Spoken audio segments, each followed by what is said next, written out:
जय श्री राम। आपका स्वागत है आपके अपने चैनल के अंदर, जिसके अंदर आप हनुमान चालीसा के बारे में नॉलेज लेते जा रहे हो और आप बड़े अच्छे तरीके से सीख रहे हो और मुझे भी सिखाने में मज़ा आ रहा है और आपको भी सीखने में आई होप बड़ा मज़ा आ रहा होगा। तो आप कमेंट करके ज़रूर बताना कि आप कुछ सीख रहे हो या नहीं सीख रहे हो। और अगर कोई किसी चीज़ के ऊपर आप चाहते हो कि मतलब इस रिलेटेड वीडियो बनाओ, तो वो भी हम बनाएंगे। आप ज़रूर अपना टॉपिक नीचे कमेंट में बताएं कि आप किस टॉपिक के ऊपर या किस बारे में नॉलेज चाहते हो। जो स्पिरिचुअल नॉलेज है वो आप किस बारे में चाहते हो, या किसी मतलब अगर आप कोई और स्टोरी जानना चाहते हो तो वो भी मैं आपको बताऊंगा। तो आप ज़रूर नीचे कमेंट करके बताएं, ठीक है। तो बाकी हम आज की अपनी जो पंक्तियां हैं उनकी शुरुआत करते हैं। आज की पंक्तियां हैं, राम रसायन तुम्हारे पासा, सदा हो रघुपति के दासा। यानी कि जो हनुमान जी हैं, अब लोग ना वैसे क्या सोचते हैं कि जो रसायन का मतलब जो यहाँ पे हम हनुमान जी ने बोला है राम रसायन तुम्हारे पासा, यानी कि यहाँ पे ये लगता है कि हनुमान जी के पास कोई राम के नाम का केमिकल है जिसका वो यूज़ करते हैं, मतलब लोगों को भक्ति देने के लिए, ठीक है। लोग ऐसा सोचते हैं, पर ऐसा भी बोल सकते हैं, बट लेकिन असलियत में क्या है कि जो हनुमान जी हैं उनके पास जो जो राम के नाम का रस है उसका पूरा भंडार है, जिस भंडार को वो बांटते हैं लोगों में। जैसे हमने पहले बात की थी, उन्होंने सुग्रीव जी को राम से मिलवाया, वो राम का रस उन्होंने गा के, राम का रस उनको सुना के, राम का रस उनको पिला के ही राम जी के साथ उनको मिलाया। यानी कि उनके पास रस का भंडार है, वो उस भंडार को बांटते रहते हैं। क्योंकि जो चीज़ जिसके पास होएगी बंदा उसी को बांट सकता है। अब जो चीज़ मेरे पास है ही नहीं वो मैं आपको कैसे दे सकता हूँ। जो मेरे पास है मैं वही आपको दे रहा हूँ। जैसे अभी हम नॉलेज की बात कर लेते हैं, अब मुझे इसका मीनिंग मैंने कहीं से सीखा है, मुझे कहीं से पता लगा है, तभी मैं आपको बता रहा हूँ ना। अगर मुझे ही नहीं पता होगा तो मैं आपको कैसे बता सकता हूँ, ठीक है। तो सिंपल बात यही है कि हनुमान जी के पास राम के नाम का जो है वो बड़ा सारा भंडार है, जिसमें से वो बांटते रहते हैं। जैसे सुग्रीव को, ठीक है, या फिर विभीषण को, ठीक है, या फिर उसने बहुत सारे और भी जितने भी उन्होंने राम के भक्त बनाए हैं, ठीक है, उन सब को उन्होंने राम के नाम का रस पिलाया है भर भर के। सदा रहो रघुपति के दासा, यानी कि वो हमेशा के लिए ही राम के ही दास हैं, वो हमेशा के लिए रघुपति के दास हैं।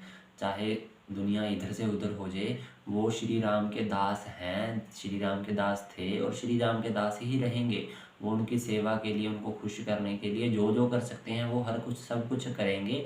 तो इसीलिए वो हमेशा के लिए श्री राम जी के दास हैं और हमें दास बन के ही रहने में बड़ा मज़ा मिलता है, ठीक है। कुछ लोग तो सिर्फ इच्छा के लिए कुछ ना कुछ करते हैं, बट इच्छा के लिए हमेशा नहीं करना चाहिए। हमें सिर्फ एक दास के, एक दास बन के, एक नौकर बन के, जहाँ पे हम कहीं पे जब जॉब करते हैं हम किसी ना किसी के नौकर बनते हैं। तो जब किसी एक कंपनी के मालिक के हम नौकर बन रहे हैं, तो जो पूरी दुनिया का मालिक है उसका नौकर बनने में क्या बुराई है। तो मेरे हिसाब से आपको खुशी खुशी बन जाना चाहिए और ये करते हुए आपको सोचना नहीं चाहिए, अपने मन में इच्छाएं नहीं लानी चाहिए कि मैं इस लिए भगवान की पूजा कर रहा हूँ क्योंकि मुझे ये चाहिए। ये बिल्कुल मेरे हिसाब से गलत है, ठीक है ना। तुम्हारे भजन राम को पावे, जन्म जन्म के दुख बिसरावे। यानी कि जो आपका भजन है वो राम के को पाने वाला है, यानी कि राम जी को पाने वाला आपका भजन है। और जो जो इसका गुणगान करता है वो जन्म जन्म के दुख से, मतलब उसके जन्म जन्म के जो दुख होते हैं वो कट जाते हैं। जैसे आपने ना देखा होगा, बहुत सारे लोग होते हैं वो बोलते हैं कि मैंने तो आज तक किसी का बुरा नहीं किया, मैंने एक भी किसी के साथ एक भी चीज़ गलत नहीं की है, पर मेरे साथ पता नहीं क्यों गलत हो रहा है, ठीक है। उनके साथ बहुत ज़्यादा गलत होता है। तो अभी कुछ लोग ऐसे भी आपने देखे होंगे जो करते तो बहुत कुछ गलत हैं, बट फिर भी उनका जो काम है वो फल फूल रहा है, उनको बड़े अच्छे रिजल्ट आ रहे हैं, वो बड़ी बढ़िया बढ़िया चीज़ें कर रहे हैं, अपनी फैमिली को बड़े अच्छे से चला रहे हैं, अपने ज़रूरतों अपने सपनों को सब कुछ पूरा कर रहे हैं। वो गलत काम करते हैं फिर भी, बट एक साइड बंदा पूरी अपनी मेहनत से काम भी करता है, सारा कुछ करता है, बट उसे रिजल्ट नहीं मिलता। तो फिर वहाँ पे क्या दिक्कत है, वहाँ पे दिक्कत है जो हमारे पुराने कर्म है, यानी कि जो हमने पिछले जन्म में कर्म किए हुए हैं। क्योंकि देखो, जो हमने पिछले जन्म में कर्म किए थे उसके लिए हो सकता है आज हमें उसका फल मिल रहा हो, जो हम आज करेंगे उसका फल हमें आने वाले टाइम में मिलेगा, ठीक है। क्योंकि वैसे भी तो हम जो पूरा मंथ काम करते हैं तो हमें मंथ सैलरी जाके लास्ट में अगले मंथ मिलती है। मतलब अगर हमने जनवरी में काम किया तो सैलरी हमें फरवरी में मिलेगी, ऐसा नहीं है कि आपको जनवरी में मिल जाएगी। तो फिर सेम इसी तरह जो इस जन्म में हम काम करेंगे वो अगले जन्म में भोगना पड़ेगा, चाहे हम गलत कर रहे हैं चाहे अच्छा कर रहे हैं। आप अगर अच्छा भोग रहे हो तो इसका मतलब आपने पिछले जन्म में कुछ अच्छा किया था, अगर आप गलत करोगे तो अगले जन्म में बुरा भोगोगे, ठीक है ना। तो जो भी होगा वो पिछले जन्मों का भी हिसाब किताब होता है। अगर आप अभी बिल्कुल सही करते हो तो आपको आने वाले टाइम की टेंशन नहीं रहेगी, पर अगर गलत करोगे तो आने वाले टाइम में वो पूरा भुगतान भुगतान करना पड़ेगा।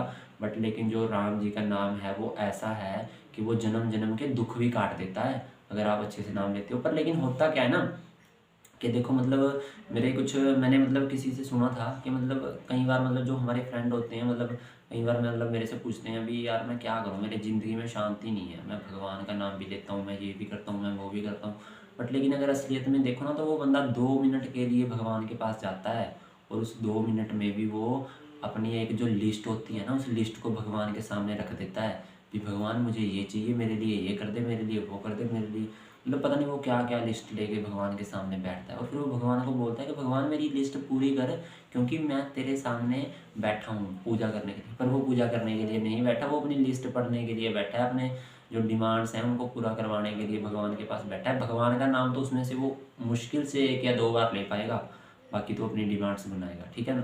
तो आप कोशिश करो कि डेली भगवान का नाम लो, ठीक है। अगर आपको नहीं समझ आता कि मैं कैसे भगवान का नाम लूँ, क्या भगवान का नाम लूँ, कौन सा सच्चा भगवान का नाम है, तो जो मैं करता हूँ शायद मैं वो अब आपको बता पाऊँगा। अगर आप उस बारे में भी मेरे से जानना चाहते हो तो मैंने जैसे कई बार बताया है, व्हाट्सएप पर मेरा लिंक, इंस्टाग्राम लिंक मेरा डिस्क्रिप्शन में रहता है, वहाँ से आप मेरे साथ कॉन्टैक्ट करें। जो भी आपके क्वेश्चन है वहाँ पे आप पर्सनली भी कर सकते हैं, कोई इशू नहीं है, ठीक है ना।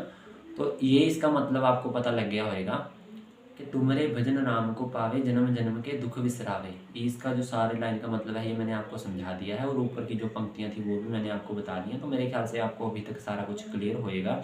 तो अगर फर्स्ट टाइम चैनल पे आए हो तो चैनल सब्सक्राइब कर लो, बेल आइकन दबा दो, दबा के शेयर करो, ठीक है। और जैसे मैंने बताया पर्सनल कॉन्टैक्ट के लिए डिस्क्रिप्शन में जाके मेरे से कॉन्टैक्ट करो अगर कुछ जानना है, कुछ पूछना है। बाकी कमेंट में अपनी ज़रूर राय शेयर करो कि आपको वीडियोस कैसी लग रही हैं, आप कैसे सीख रहे हो, ठीक है। बाकी मिलते हैं जी नेक्स्ट वीडियो के अंदर।